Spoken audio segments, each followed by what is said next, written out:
treasure gold. Muy buenos días a todos, gracias por acompañarme en este ratito que voy a compartir con ustedes para hablar sobre inteligencia artificial. Si me ayudan que se vea la presentación ahí, lo voy a agradecer. Todavía no la tengo.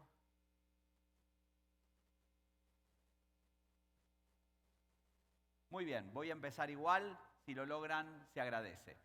Lo que vamos a hablar es, como les dije, de el futuro con inteligencia artificial y cómo está cambiando la forma en que vamos a trabajar. Estamos empezando una nueva revolución industrial que está cambiándolo realmente todo nuevamente. Esta quinta revolución industrial que los libros de historia la van a identificar, así como identificaron el día del desembarco en Normandía como el día del comienzo del fin de la Segunda Guerra Mundial, ahora se va a identificar el 30 de noviembre del 2022, el día del lanzamiento de ChatGPT, como este comienzo de la quinta revolución industrial, una revolución que le está poniendo una capa de inteligencia artificial a todo lo que conocemos. De repente el reloj pasa a ser un smartwatch, el teléfono es un smartphone, el carro es autónomo, la nevera nos dice cuándo vence la leche y así todo empieza a tener una capa de inteligencia artificial. Y esto va a cambiar industrias completas. Ejemplo, la industria médica. Hoy, por ejemplo, la industria médica es preventiva, entonces nos dicen come bien, hace ejercicios, es saludable, etcétera, etcétera. O es correctiva, llamo a mi médico y le digo, doctor, me estoy sintiendo mal, y le doy mis síntomas y me dice qué hacer.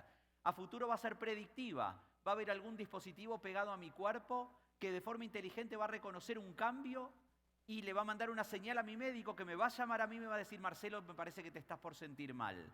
Todo esto es un cambio radical, un cambio en cómo una industria va a cambiar y esto lo podemos extrapolar a cantidad de industrias. De hecho, cuando le preguntaron al CEO de Google a qué se asemejaba esto, dijo esto no es una tecnología más, no es blockchain, no es metaverso, no es cloud computing. Esto pasa a ser infraestructura. Así como lo fue la electricidad, hoy no imaginamos nuestra vida sin enchufes, sin electricidad, no imaginamos nuestra vida desconectados del mundo de Internet, es infraestructura, es transversal a todo. Lo mismo va a pasar con la inteligencia artificial. No vamos a poder imaginar el cómo vivimos y el cómo trabajamos sin inteligencia artificial. Y de hecho es una revolución que no se frena y por eso es revolución. Fíjense lo que demoró en tener 100 millones de usuarios una empresa como Netflix, 10 años, o WhatsApp, 3 años y medio. ChatGPT, les dije el 30 de noviembre, 2 meses después, en febrero, tenía ya 100 millones de usuarios. Y además se basa en datos, y los datos crecen en forma exponencial. Y esto hace que cada vez más datos y a mucha velocidad y potenciados generen esta revolución que nos toca vivir. Y se basa también en inversión. Fíjense lo que era la inversión en fondos privados en Estados Unidos entre el 19 y el 22 y lo que pasa en el año 23. ¿Por qué esa explosión? Y básicamente por lo que genera la inteligencia artificial, por lo que puede lograr. Solo para dar un ejemplo con la industria farmacéutica. En un laboratorio que lanza un nuevo medicamento tiene la exclusividad de la patente medicinal, dura 20 años. Pero los 20 años cuentan desde que comienzan los ensayos clínicos. Y normalmente sacar un medicamento demoraba entre 7 y 8 años. De repente, con inteligencia artificial se están lanzando medicamentos en un año. Es decir, que le pueden sacar lucro de exclusividad a esa patente por 6, 7 años más que antes. ¿Cuánto está dispuesta a invertir esa industria en inteligencia artificial? Casi no tiene límites. Y en eso estamos sumergidos hoy, en un mundo, en una vorágine de inversión que hace que la empresa de mayor capitalización a nivel mundial hoy sea Nvidia. Si yo hace 4 años les preguntaba a ustedes qué es Nvidia, me hubiesen dicho es un sentimiento muy feo que tienen los seres humanos cuando quieren lo que tiene el otro. Pero lo cierto es que le sacamos la E y hablamos de Nvidia, y es la mayor empresa porque es la que fabrica los procesadores que permiten procesar inteligencia artificial. De eso estamos hablando. Es una empresa que hoy vale más que Meta y que Google sumados. Vale más que Costco, Walmart y Amazon sumados. De eso estamos hablando. De una revolución que hace, me voy a acercar un poquito más, a ver si pasa, en un artículo que publicamos en IT Now y que muestra que en el primer semestre de este año, el 2 de cada 3 dólares en Estados Unidos y 1 de cada 2 dólares en el mundo se invierte hoy en empresas de inteligencia artificial. De eso estamos hablando. Y en ese mundo y en esa revolución van a cambiar cantidad de puestos de trabajo. En un estudio de McKinsey se establece que de acuerdo a la velocidad de adopción de la inteligencia artificial se van a afectar entre 400 y 1.200 millones de puestos de trabajo. Y ya vimos que va rápido. Entonces probablemente estemos más cerca de los 1.200 que de los 400. Y en ese entorno vamos a tener que aprender a trabajar diferente y vamos a tener que tener habilidades diferentes si queremos ser exitosos en un mundo de inteligencia artificial. Y yo identifico 5 habilidades que vamos a tener que tener y las vamos a desarrollar un poquito cada una de esas. La primera es el pensamiento crítico. Y el pensamiento crítico, ¿por qué? Porque si todos vamos a recibir respuestas de inteligencia artificial, vamos a tener que saber tamizar cuál es correcta y cuál no. La inteligencia artificial, como sabemos, alucina. Está preparada para siempre darnos una respuesta y que siempre parezca creíble esa respuesta. Entonces, la visión crítica de lo que nos da es la que nos va a hacer más exitosos que el otro. Si el otro solamente va a hacer copy-paste y nosotros podemos criticar e ir interactuando con la inteligencia artificial diferente, vamos a lograr un desarrollo diferente de nuestras habilidades. La segunda habilidad es la creatividad. Y esto es un cambio para mí radical. Toda la vida nos enseñaron a dar la respuesta correcta. En la universidad, para sacarnos un 10, un 100, como se califique, una A, teníamos que dar la respuesta correcta a la pregunta del profesor. De repente la creatividad va a tener que estar puesta no al servicio de la respuesta, sino al servicio de la pregunta, porque las respuestas nos las va a dar la inteligencia artificial. Entonces, el cómo preguntemos, el cómo prompteamos, y vamos a hablar en un ratito del prompting, va a ser la clave de si vamos a tener éxito o no. Entonces, cambia el foco. Ya no es saber responder, sino que es saber preguntar, saber pedirle las cosas a la inteligencia artificial. La tercera habilidad es la adaptabilidad y el aprendizaje continuo. Tengo una buena y una mala noticia. Lo que vean en este evento, en estos 2 días sobre inteligencia artificial, seguramente les ha enseñado muchísimo o les va a seguir enseñando. La mala es que dentro de 3 meses es historia.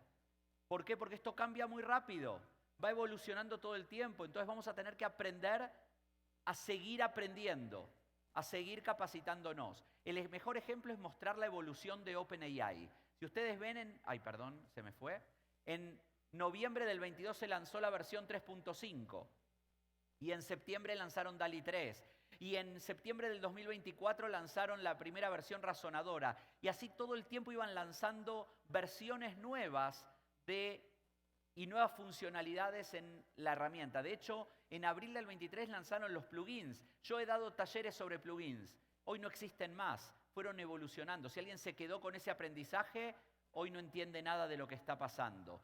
Y eso fue 2023-2024. Y en el final del 2024, cuando ya pensábamos que entrábamos en modo Navidad, Black Friday, Año Nuevo, vacaciones, etc., Sam Altman dijo, vamos a hacer un lanzamiento por día durante 12 días, el calendario de Adviento de OpenAI. Y durante 12 días fueron lanzando una herramienta nueva cada día. Tal vez si me ayudan desde el control a pasar, son 12 clics, que iban uno a uno, pero no me avanza. No lo logro.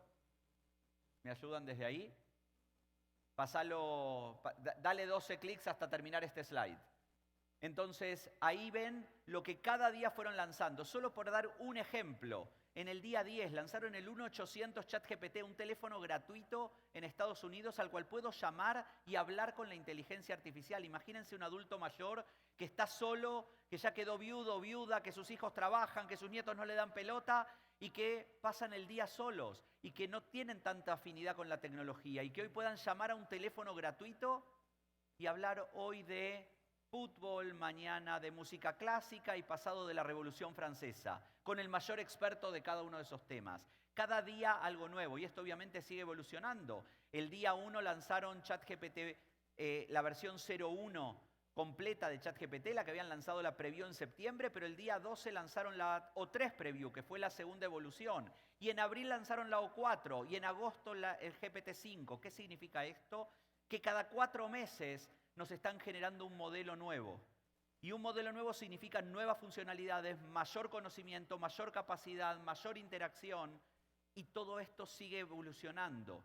Y si lo vemos en 2025, cada mes están sacando nuevamente algo nuevo. Fíjense, todos los meses iban lanzándonos algo nuevo. Obviamente en agosto fue el gran lanzamiento del GPT-5, ahora lanzaron las aplicaciones integradas, habían lanzado el modelo de investigación en profundidad, todo el tiempo cosas nuevas. Así que la clave va a ser seguir aprendiendo, no podemos quedarnos en lo que sabemos hoy. Lo mismo pasa con las imágenes. Fíjense en el mismo prompt, An Hyper-Realistic Image of Harry Potter, hecho desde diciembre del 22 a diciembre del 23. Cómo fue evolucionando en Midjourney, una de las mejores plataformas generadoras de imagen. Esa imagen es casi perfecta y sigue evolucionando. Significa que si hoy baja un extraterrestre a Costa Rica, aterriza aquí y ve una foto de Midjourney de una vaca volando, va a creer que en Costa Rica las vacas vuelan, porque la foto es perfecta, nosotros porque sabemos que no existe. Pero si la foto puede ser de algo real, ya no sabemos si es cierto o no. De hecho, la frase que decían mis padres, y que creo que muchos la usamos muchas veces, que fuimos formados incluso con esa frase, ver para creer, ya dejó de existir. En una época era, si lo veo en televisión tiene que ser cierto, hoy ya no. Hoy ya tenemos que validar si es cierto o no es cierto. Cuarta habilidad, competencias digitales. No significa volvernos expertos en machine learning o en algoritmos generativos, pero sí saber qué herramientas nos va a servir para nuestro día a día y entender cómo las vamos a usar. De hecho, es empezar entendiendo qué es la sigla GPT. La T es de transformador. Por cierto, ChatGPT es una marca, la marca de OpenAI, pero GPT es el modelo que usan todas las herramientas de IA. La T de transformador es la tecnología que permite tokenizar el contenido y hacerlo económicamente viable para su gestión. La P es de preentrenamiento, porque se basa en lo que sabe, en lo que lo fuimos entrenando, y la G es de generativo, con lo cual va generando. De hecho, el modelo inicial, hasta septiembre del 24, que hoy es el modelo, si ustedes entran en GPT, en el instant, es el que van a usar, lo que hace es generar la letra o palabra que sigue al anterior en función del contexto. Para que se entienda esto, si yo a ustedes les doy 3 letras y me tienen que decir rápido cuál es la palabra que se completa con esas 3 letras, ¿de acuerdo? A la velocidad de la inteligencia artificial. Las 3 letras son GRA. ¿Qué viene después? Gracias. Todos dijeron gracias. ¿Por qué no dijeron gratis, grave, granito, gráfico, la que sea? Porque estadísticamente decimos muchas más veces la palabra gracias que la palabra gratis, que la palabra granito, que la palabra gráfico, ¿sí? Así funciona la inteligencia artificial por análisis probabilístico, es matemática. Después de GRA, la mayor cantidad de veces va a venir una C. Y por contexto, ejemplo, si yo antes le pongo muchas, ahí está, va a aparecer. A ver si me ayudan. Si yo antes pongo muchas, seguro ya es gracias. Porque probabilísticamente ya no es el 95% que después de GRA viene una C, sino que va a ser el 100%, porque muchas GRA, nadie dice muchas gratis, muchas gráfico, muchas granito. Así funciona la inteligencia artificial generativa. Va generando la letra o palabra que sigue a lo anterior para generar, basado en entrenamiento, una respuesta correcta. De hecho, eso es lo que permitió que este caso, que fue muy famoso en el 2023, tenga el resultado que tuvo. Un pasajero de apellido Matak viajó con Avianca a los Estados Unidos, se lastima la rodilla con la azafata con el carrito, baja, protesta, no le dan pelota, decide hacerle juicio, contrata a un abogado, el abogado Steven Schwartz, y presenta casos. ¿Cómo se presentan casos en Estados Unidos? En base a jurisprudencia. Entonces presenta 6 casos y obviamente lo reciben, ven la lógica, le dan curso a la demanda, los abogados quieren responder, no encuentran los casos y los llaman y le dicen, perdón, queremos responder, pero no encontramos dónde están esos casos. ¿Qué dice el abogado? Y este es el artículo del New York Times donde sale publicado, dice es que usé ChatGPT. ¿Qué había pasado aquí? El entrenamiento le decía a la inteligencia artificial cómo tenía que hacerse una presentación por jurisprudencia. El caso A versus B en el juzgado C, de tal fecha y con tal resultado. Y después por entrenamiento fue a buscar a ver si el entrenamiento le decía qué casos había similares. No los encontró. ¿Qué hizo? Los generó, porque siempre nos va a dar una respuesta correcta. Perdón, una respuesta creativa o válida. De hecho, para mí la clave de entender las respuestas que tienen que ver con esa primera habilidad que les mencioné del pensamiento crítico es entender la diferencia entre las palabras verosímil y verdadero. La inteligencia artificial siempre nos va a dar una respuesta verosímil. No siempre esa respuesta va a ser verdadera. Y entender esa diferencia para mí es el antes y el después del cómo van a usar los contenidos que le genere la inteligencia artificial. Y si vamos un poquito más allá, cómo pedirle algo a ChatGPT o a la inteligencia artificial, lo primero que hay que saber es que si le damos basura nos saldrá basura. Y esto tiene que ver lo mismo que cuando le piden algo a una persona. Si ustedes contratan a una persona, le dan un archivo y le dicen haceme un informe, no, le van a explicar qué hacemos, a qué nos dedicamos, cuál es nuestra empresa, cómo hacemos un informe, etcétera, etcétera. Le dan un montón de información. Con la inteligencia artificial es lo mismo. Cuanto mejor sea el prompting, mejor va a ser la respuesta. De hecho, yo siempre digo que hace 25 años aprendimos un nuevo verbo que era googlear, que mis abuelos nunca conocieron. ¿Sí? Yo googleo, tú googleas, él googlea y sabemos googlear. Pero también hace 3 años apareció un nuevo verbo que es promptear. Yo prompteo, tú prompteas, él promptea. Y lo sabemos conjugar, pero todavía no lo sabemos usar realmente. ¿Por qué? Porque es demasiado nuevo y tenemos que aprender a promptear. Y una buena forma de aprender a promptear es iterar. ¿Qué significa iterar? Significa que cuando empecemos a hablar con la inteligencia artificial y lleguemos a una respuesta que digamos, esto era lo que yo quería, después de varias preguntas, ahí le preguntemos, ¿cómo debió haber sido mi primer prompt para no perder tanto tiempo? Y vamos a empezar a aprender a cómo pedirle cosas a la inteligencia artificial. Y por último, recuerden, la inteligencia artificial no hace el trabajo por ustedes, pero va a ser su mejor asistente para hacer el mejor trabajo. Vamos a pasar. Y el tema también es que hoy nos la complicaron. Tenemos modelos razonadores. Desde septiembre de 2024 con la versión 1 ya podemos elegir entre el modelo instantáneo y el modelo razonador. Y uno podría decir, bueno, pero prefiero el que funciona mejor. Sí, claro, yo también prefiero el que funciona mejor. Pero eso consume más tiempo y por ende más recursos y por ende más costo. Entonces, si vamos a usar con el chat troncal de ChatGPT y elegimos siempre el modelo razonador, lo que va a poder pasar es que esos $20 de la licencia Plus en algún momento nos van a decir, volvé en 3 horas porque se te acabaron los tokens. Y por ahí tenemos que hacer un reporte largo, entonces tenemos que elegir ante cada pregunta cuál prefiero usar para que no me consuma los créditos que tengo. Pero peor va a ser cuando lo consumamos vía API, cuando vinculemos una herramienta externa con inteligencia artificial. Si no elegimos bien el modelo, la factura que nos va a llegar a fin de mes en la tarjeta que nos van a debitar por el consumo de ese API nos puede asustar un poquito. Con lo cual, lo importante es entender cuándo usar uno y cuándo usar otro, y va a ser otra habilidad dentro de esas habilidades digitales que vamos a tener que tener. Y por última habilidad, la ética en la toma de decisiones. Y la ética tiene que ver primero con el uso que le demos. Y es muy delicado esto, porque recuerden que se basa en entrenamiento previo. Imagínense que estamos hablando de un servicio de salud que tiene un riñón y 2 personas que necesitan trasplante. Y que por un sesgo del entrenamiento sociodemográfico, la inteligencia artificial dice prefiero que le demos el riñón a este y no a este. Es grave eso. O en un sistema de justicia, que tengamos que definir si a alguien a un preso se le da libertad condicional o no, y que nuevamente por algún sesgo diga esta gente delinque más que esta otra, o es reincidente más que esta otra. Entonces va a haber que tener mucho cuidado en el uso ético de la inteligencia artificial porque de nuevo se basa en entrenamiento. Pero en nosotros, si no trabajamos en esos ámbitos, la ética tiene que ver con ese pensamiento crítico inicial y con no darle copy-paste a todo lo que hacemos. De hecho, hoy los docentes dicen que prácticamente el 100% de los trabajos de investigación que mandan en el colegio, en alguna de esos párrafos dice, y si querés te hago un informe para redes sociales o una infografía más completa. ¿Sí? Le damos copy-paste a lo que nos da la inteligencia artificial. El problema es que a un alumno se le explica que eso no lo debe hacer. Pero esto es un artículo de La Nación en Argentina del 29 de marzo de este año que terminaba de esa forma. ¿Querés que prepare también una versión reducida para newsletter? Significa que el periodista nunca leyó lo que estaba poniendo. Así que tenemos esa habilidad también. ¿Qué hacen las empresas a nivel global? Ejemplos.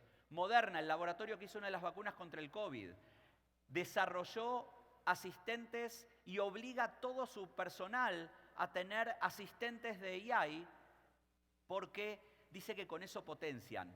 Yo no sé, acá hay gente muy joven, en mi época, pero algunos no tanto, así que esos me van a recordar lo que voy a decir. Cuando yo era chico había una serie que me gustaba mucho en Argentina, que era el hombre nuclear. No sé si se acuerdan algunos, que era Lee Mayors, gracias, The $6 Million Man. ¿Y qué era el hombre nuclear? Era un hombre que tenía un brazo biónico que podía levantar toneladas de peso o un ojo biónico que podía ver a 1 kilómetro de distancia. Pero hoy todos nosotros pasamos a ser esos superhombres. Pero no porque tengamos poderes físicos, sino porque aumentamos nuestras capacidades cognitivas con inteligencia artificial. Hoy podemos potenciar nuestro conocimiento si usamos inteligencia artificial en nuestro día a día. Así que eso es lo que hizo Moderna, potenció a todos sus trabajadores. O el BBVA hizo hace 2 años una prueba, contrató 3.300 licencias y midió un año después qué había pasado con eso. La media de cada trabajador que tenía un asistente de AI había ahorrado entre 3 y 4 horas a la semana de trabajo. Y aumentaron las licencias a 11.000. O Klarna, una pasarela de pagos que lo que tenía eran consultas por chat, 2.7 millones de consultas, y lo que dijo es: voy a correr 700 trabajadores de mi contact center y lo voy a pasar a trabajar con inteligencia artificial. Esos fueron los resultados un mes después. Bajaron las consultas repetidas, bajó el tiempo de resolución de problemas, responden en 35 idiomas, se ahorran 45 millones de dólares. ¿Sí? Y es una empresa en un país, en una industria. ¿Qué pasa con los roles laborales cuando esto se expanda? Es cierto, Klarna un año después volvió a armar un call center, pero ya no con 700, sino con un poco menos, bastante menos, pero porque dijeron no todo lo puede responder la inteligencia artificial. Hay cosas que todavía van a necesitar habilidades humanas, pero ya no 700, menos de 100. O el caso de Amazon. La primera vez que leí este artículo dije, el periodista se equivocó. Decía que Amazon se ahorró 4.500 años de trabajo. Dije, no puede ser cierto. Lo que habían hecho, si acá hay algunos técnicos, lo que habían hecho era, tenían las versiones de sus 30.000 plataformas que tiene Amazon en JavaScript, versiones 8 a 11, y ya iban por la 17. Y sabemos que es un trabajo tedioso y poco creativo adaptar la versión de la tecnología. Se la dieron a Amazon Q. Y Amazon Q en 6 meses llevó todas las plataformas de Amazon a la versión última de JavaScript. Cuando midieron el trabajo realizado, a un desarrollador trabajando 8 horas diarias, 5 días a la semana, le hubiese llevado 4.500 años. ¿Sí? Y eso lo hicieron en 6 meses con inteligencia artificial. Y ojo, esto no significa que reemplazaron trabajadores o quitaron trabajadores. Lo que significa es que hicieron algo que no hubiesen hecho si no tenían inteligencia artificial. O sea que la inteligencia artificial no solo nos ayuda a ahorrar tiempo, sino que nos potencia y nos ayuda a hacer cosas que hoy no podemos hacer porque no tenemos las herramientas. ¿Qué cosas ustedes querrían hacer que no hacen por no tener las herramientas a la mano? Hoy con inteligencia artificial pueden potenciarse a ustedes mismos. ¿Y qué significa ser AI First? Y bajo la pregunta que todos nos hacemos si nos va a reemplazar la inteligencia artificial, personalmente a largo plazo no me atrevo a dar una definición drástica. Esto cambia demasiado rápido, pero a corto plazo, como siempre se dice, no nos va a reemplazar la IA, sino alguien que la use mejor que nosotros. Y eso estoy convencido. Una empresa o una persona que la use más que uno, seguro nos va a reemplazar. Lo vemos en cantidad de roles laborales. Este es un estudio de Goldman Sachs que muestra todos los roles, cómo pueden ser afectados, cómo hoy se pueden reemplazar por inteligencia artificial. En las tareas legales un 44%, en las tareas administrativas un 46%.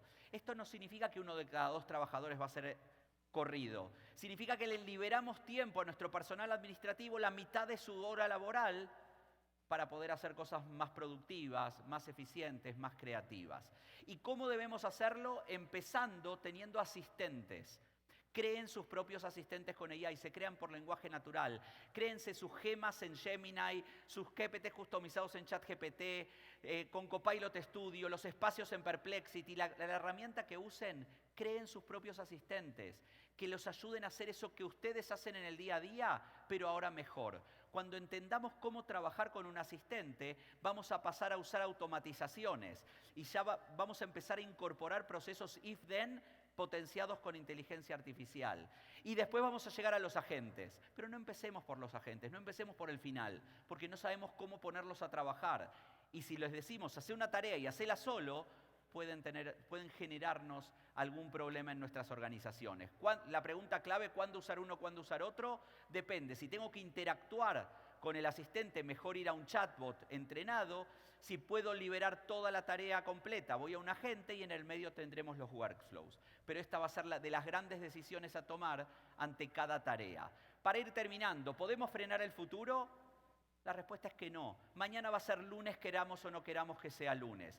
Pero en la historia hubo muchos momentos donde se quiso frenar el futuro. Los amanuenses, que eran los que escribían los libros a mano en la Edad Media, en algunas ciudades frenaron el desarrollo de la imprenta de Gutenberg porque se iban a quedar sin trabajo. Y los luditas, ese movimiento creado en el Reino Unido por Ted Ludd, entraba en la noche a las fábricas que incorporaban una máquina a vapor y las destruían, porque cada vez que entraba una máquina salían 300 operarios. Y decía, ¿qué va a pasar en eso que fue la primera revolución industrial y que se llamó después crisis industrial? Y un dato más. Ustedes saben que cuando empezó en 1880 en el Reino Unido esta revolución industrial, había 250.000 tejedores. 25 años después, para 1905, cuando terminó todo ese proceso, quedaban solo 50.000. 4 de cada 5 personas tuvo que reinventarse laboralmente. 4 de cada 5. Pero en ese momento hubo 25 años para aprender algo nuevo. Perdónenme que lo diga así, pero hoy no tenemos 25 años para reinventarnos. Ya estoy terminando. Y me sacaron como 2 minutos con el clicker. Y si lo vemos más cerca, esta fue una manifestación de docentes en Estados Unidos en la década del 60 que querían prohibir el uso de la calculadora en las escuelas. ¿Cómo vamos a enseñar la división si el alumno hace 27 dividido 4 con una calculadora? Pero lo mismo le pasó a la inteligencia artificial. En enero del 2023, el municipio de New York prohibió el uso de ChatGPT en el aula. Pero fíjense que en mayo levantó la prohibición. Y en agosto, ya un 40% de los docentes lo utilizaba y había manuales para el aula. Esa es la velocidad que estamos viviendo hoy. En noviembre se lanza, en enero se prohíbe, en mayo se permite y en agosto lo usa el 40%. Si eso no es velocidad, la pregunta es ¿qué es velocidad y qué es revolución? Alvin Toffler, uno de los autores que más leí en mi adolescencia, autor de La Tercera Ola, que murió en 2017, es decir, antes de todo esto, dijo que los analfabetas del siglo XXI serán aquellos que no serán aquellos que no sepan leer y escribir, sino aquellos que no sepan aprender, desaprender y reaprender. Hoy tenemos que, si queremos tener un espacio en este futuro laboral potenciado por AI, vamos a tener que cambiar las formas cómo trabajamos. Y vamos a tener que volver a aprender lo que nosotros pensábamos que ya sabíamos, porque va a cambiar el cómo se hace. Y lo vamos a tener que hacer rápido. ¿Por qué? Porque la inteligencia artificial avanza muy rápido. Todos escucharon hablar de la ley de Moore, esta que cada 18 meses multiplicaba el procesamiento de la capacidad de los procesadores. Hoy ya hay una nueva ley de Moore para la inteligencia artificial que dijo que hasta el 2024, desde el 2020 a 2024, cada 7 meses se duplicaba la capacidad de procesamiento y de análisis de la inteligencia artificial. Pero ya el 2025 va más rápido, cada 4 meses. Entonces esto va muy rápido y vamos a tener que entenderlo. ¿Cómo entenderlo? Sabiendo que esto es tecnología y que la clave para prepararnos va a estar en preguntar antes que responder. El único secreto es este cuadro. No importa la herramienta que le pongan en el medio. De lo que preguntemos, vamos a tener la respuesta. Si preguntamos cualquier cosa, nos saldrá cualquier cosa. Si preguntamos bien, nos saldrá lo que necesitamos. El futuro es muy difícil de prever. Peter Drucker dijo que predecir el futuro, tratar de predecirlo, es como intentar conducir por un camino rural por la noche sin luces mientras mirás por la ventana trasera. Lo más probable es que choquemos contra un árbol. Pero también Abraham Lincoln dijo que la mejor manera de predecir el futuro es crearlo. ¿Y por qué cierro esto hablando del futuro? Porque como dijo Woody Allen, va a aparecer Woody Allen. Ahí está Woody Allen y se fue Woody Allen. Ahí está. Me interesa el futuro porque es el sitio donde voy a pasar el resto de mi vida. Si ahí lo voy a pasar y en ese futuro va a haber inteligencia artificial, me tengo que preparar. Así que la invitación es que no sean solo parte de ese futuro, sino que sean también arte del futuro. Y arte de su futuro es entendiendo este mundo que nos va a venir. Para terminar, los invito a seguirme. Tengo un programa semanal sobre inteligencia artificial en el canal de YouTube de IT Now. Hace 40 semanas que todos los lunes saco un programa nuevo de unos 30-40 minutos hablando de las noticias de inteligencia artificial y cada semana les traigo un asistente nuevo que pueden usar en su día a día y se los comparto, de hecho. Así que si pueden, se suscriben al canal, le dan like al video, eso me ayuda a que el algoritmo crezca, pero además los va a ayudar a ustedes a entender mejor cómo trabajar en este futuro. Con esto ahora sí me despido, ahí tienen mis datos de contacto. Gracias por la paciencia, por escucharme en estos 25 minutitos. Ojalá sigamos en contacto, gracias a Blockchain Jungle por invitarnos y los dejo a seguir disfrutando este evento. Chao. My sorrow into treasure gold.